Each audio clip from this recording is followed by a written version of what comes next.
Hey everyone, welcome to Leejieun's channel. If you're new here, don't forget to subscribe and hit that bell icon so you never miss out. Are you ready for a brand new recap video? Let's get started. In today's video, I will continue recap the next of 2 episodes from Korean dramas When Life Gives You Tangerines. Picking up from the previous episode, Ae-soon had just confronted Kwon-shik's abusive boss, effectively ending his employment. Now, in the summer segment of the story, Kwon-shik finds himself without work for the first time in his life. Having been raised in a fishing family and working since childhood, he struggles with the sudden lack of purpose. As the days go by, Ae-soon watches him sink into quiet depression, unable to find a way to help. The rice jar grows emptier, and Ae-soon, feeling the weight of responsibility, swallows her pride and visits her paternal grandmother. However, when she arrives, emotions take over. She kneels before her grandmother, tears streaming down her face, but finds herself unable to ask for help. The unspoken tension between them lingers, and Ae-soon leaves empty-handed, burdened by both pride and shame. At home, she breaks down, confessing to Kwon-shik her fears and uncertainties. She always believed that adulthood would come with an instinctive understanding of how to navigate life's hardships, but now, as a wife and mother, she wonders if others are simply better at hiding their struggles. Ae-soon's paternal grandmother, the same one she had tearfully visited but left empty-handed, appears at their home.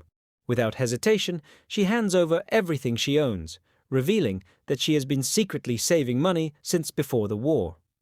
It's a significant sum, and with deep sincerity she tells them to buy a boat so that Kwon-shik can become his own captain.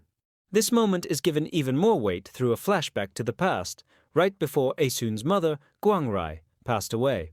In her final days, she had one last plea to Ae-soon's grandmother to help her daughter just once. She describes Ae-soon as proud and stubborn, someone who would never ask for help unless she had no other choice. With tears in her eyes, Kwang-rae asks her mother-in-law to treat Ae-soon as she would a son. By honoring Kwang-rae's wish, the grandmother is defying social expectations and proving that, despite her strict exterior, she recognizes Ae-soon's worth and struggle. Overwhelmed, the young couple breaks down in tears, promising to make her proud. When Kwon-shik buys the boat, marking his independence as a fisherman, Ae-soon feels a deep sense of pride. She has watched him struggle, lose work, and suffer under abusive bosses, yet he never gave up. Seeing him stand tall as the captain of his own boat, no longer at the mercy of others, makes her realize how much he has grown. The day they hold the inauguration for the boat, Ae-soon suddenly goes into labor with their second child, a baby boy. The timing is symbolic, as both the boat and their growing family represent the hard-earned progress they have made despite countless struggles. For once, Kwon-shik's mother cannot complain, and Kwon-shik, as always, supports and protects Ae-soon quietly but unwaveringly. By 1974, years of relentless effort pay off. Kwon-shik has saved enough money to buy back Ae-soon's mother's house, allowing them to move in as a family of 4. This moment is deeply emotional for Ae-soon, who finally reclaims a piece of her past and secures a more stable home for her children. After years of living under the control of others, they finally have a place to call their own. Moving into the house is symbolic of their journey together. They started with nothing, endured hardships, and were often at the mercy of others. But now, they have something solid, something they built together. One night, Ae-soon dreams of her mother, Kwang-rae. In the dream, she is back in her childhood home. Ae-soon kneels beside her, watching as her mother continues cleaning, just as she did every day when Ae-soon was young. Kwang-rae looks up with a tired but gentle smile. Then, as if sharing a secret, she adds, "Your neighbor has a truck." But before she can ask more, the dream fades and she wakes with a start. A sharp pain grips her belly. It's time. Then she remembers her mother's words. The truck. Quietly, she wakes up Kimseonho to go to their neighbors. Within minutes, Ae-soon is being helped into the truck. Time starts skipping along, and by 1978, Ae-soon achieves something no woman in her town ever has. She becomes the first female deputy chief. It's a remarkable achievement, a sign that times are changing, even if just a little. Despite the difficulties, Ae-soon finds strength in the life she chose. Looking at her family, her loving husband, and their children, She realizes she never married for wealth or status. She married for love, and it was the best decision she ever made. Her journey has been far from easy, but standing in her new position, she knows every hardship was worth it. There's a small but significant breakthrough in Aesoon's journey when Gwonshik asks her to board his boat to help paint its name. Tradition dictates that it's bad luck for women to board boats, so Aesoon instinctively refuses. As they talk, young Geum-myung overhears the conversation and excitedly starts hopping onto the boat. Aesoon instinctively pulls her back, but then she pauses. How can she teach her daughter that she's bad luck just for being a girl? In that moment, Aesoon makes a choice. She lets Gyum-myung step onto the boat, breaking an age-old superstition in their household.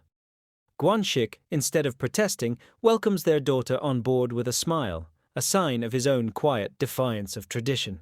It's summer, and for the first time, their family truly feels settled. Aesoon and Gwonshik realize they couldn't be happier. The episode begins with a typhoon approaches, make Aesoon stays at home with her sons. While they eat their lunch, her youngest son spots a basket of candy placed on a high shelf. Determined to reach it, his tiny hands stretching toward the prize. Then, a sudden crash. Aesoon turns around and cleaned the mess. Dongmyung, still in shock, stands nearby and tears roll down his cheeks. He cries, looking up at his mother, asking desperately for a hug, but Aesoon keeps cleaning. The door suddenly swings open and Gyum-myung's friend rushes in, informing that she fell from the bike. Aesoon snaps out of her daze.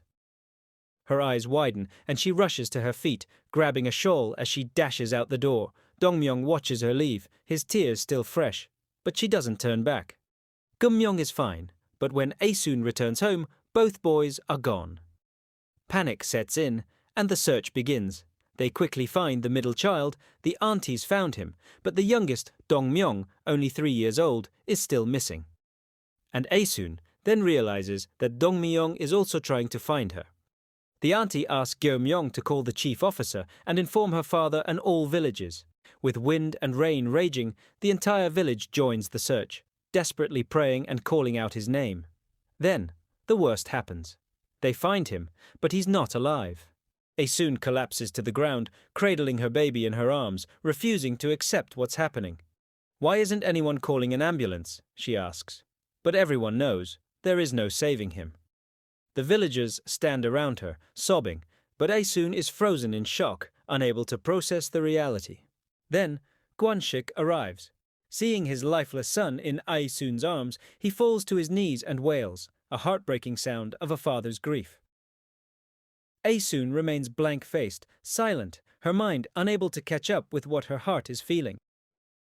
This tragedy leaves deep scars on the entire family, shaping their lives in ways they never could have imagined.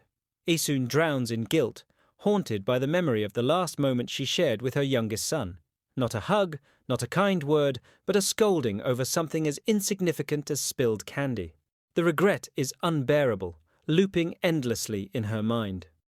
Gwonshik, usually the steady rock of the family, is completely shattered, his eyes hollow, his spirit broken. But the ones who suffer the most are Gyum-myung and Eun-myung. Their parents, lost in grief, don't see them anymore. They're physically present, but emotionally they're absent.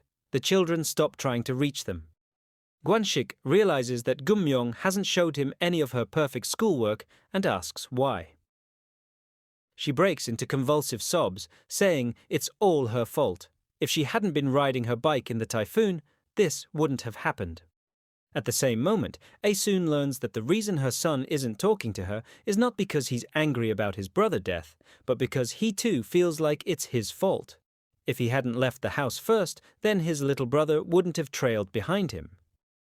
The parents suddenly realize they're not the only ones living in pain and guilt and break out of the spell they've been under. Gwonshik goes back out to fish, understanding he needs to keep working to support the lot. But still, he blames himself for the rest of his life.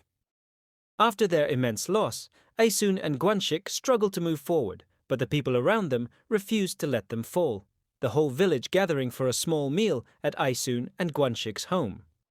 Just like in the past, when Gwonshik lost his job and the village came together to support them, history repeats itself. the community refuses to let them struggle alone. Even her once critical stepmother steps in, quietly paying their rent when they can't afford it.